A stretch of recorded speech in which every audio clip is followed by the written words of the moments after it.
যখন তোমরা খাওয়া তখন আঙ্গুল চেটে খায়, প্লেট চেটে খায়, তাহলে তাতে বরকত হয়ে যাবে, তাহলে তাতে বরকত হয়ে যাবে। কোন খাদ্যে বরকত আছে তোমার জানা নাই? ভাতে ভাঙা ভাতেরটা আঙ্গুলে লেগেছিল, ধুলেন তখন আঙ্গুল থেকে ধুয়ে চলে গেল, ওই ভাতে বরকত ছিল, আপনার জানা নাই।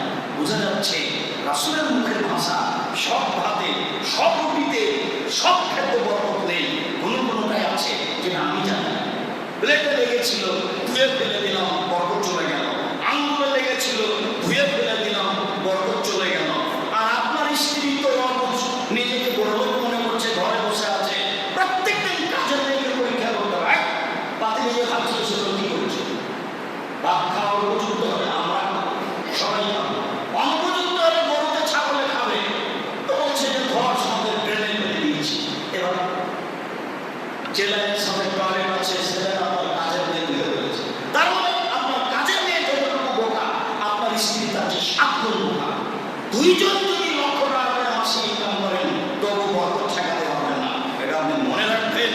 এই কথা মুহাম্মদ সাল্লাল্লাহু আলাইহি ওয়াসাল্লাম বলেন। তিনি বলেন, জাবের রাদিয়াল্লাহু তাআলা আনহুর বিবরণ মনে রেখো, ইন্না শায়তান ইয়াহজুরু ইনদাকুম ফি কুল্লি শাইইন মিন শানিহি।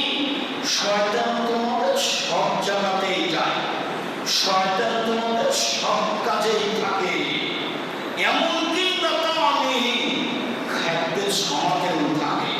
এটা সাকাতাত নাহাদাতুল লুকমা, খেতে বসে যদি দুটা একটা ভাগ পড়ে যায়, এক গাছ এক লোকমা ভাগ পড়ে যায়, তাহলে ভাতে যে ময়লা লেগেছে, রুটিতে যে ময়লা লেগেছে, সেজন্য সে সরিয়ে দেয়, সেজন্য সেটা খেয়ে নেয়, বলে ওটা যেন শয়তানের জন্য ছেড়ে না রাখে। যখন খাওয়া শেষ হবে, খাওয়া শেষের জন্য আঙুল চেপে খায়, যেন প্লেট চেপে খায়। তার জানা নাই কোন খাদ্যে বরকত রয়েছে, তাহলে যেটা পড়ে গেছিল সেটাই বরকত আছে, ওকে উঠিয়ে দিতে হবে, ময়লা সরিয়ে দিতে হবে। সামাজিক অবস্থা, আপনার ছেলে আমাদেরকে ভাত পরিবেশন করছে, একটা ভাত পড়ে গেছে, ছেলেটা উঠাতে যাচ্ছে, আপনি বলছেন উঠাতে হবে না, রেডি করে উঠলেন। উঠানো যদি হয় তাহলে সেটা গরুর চারিদিকে বা বাইরে ফেলে দেওয়া হয়। আল্লাহ সে কথা বলেনি। হাদিস বুখারী মুসলিম।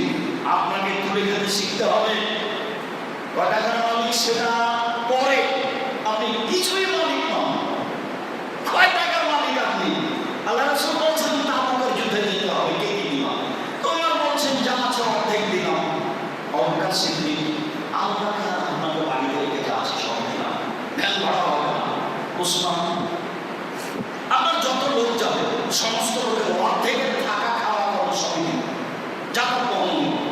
30,000 লোক আছে, 3 মাস যেতে আসতে লাগবে। 30,000 লোককে 3 মাস খেতে দিতে কত লাগতে পারে? 30,000 লোককে, 15,000 লোককে যদি 15,000 লোক দেওয়া হয়, কত লাগতে পারে? একটা লোকের দাম 1.5 লক্ষ, কত টাকা লাগতে পারে? তার নাম উসমান।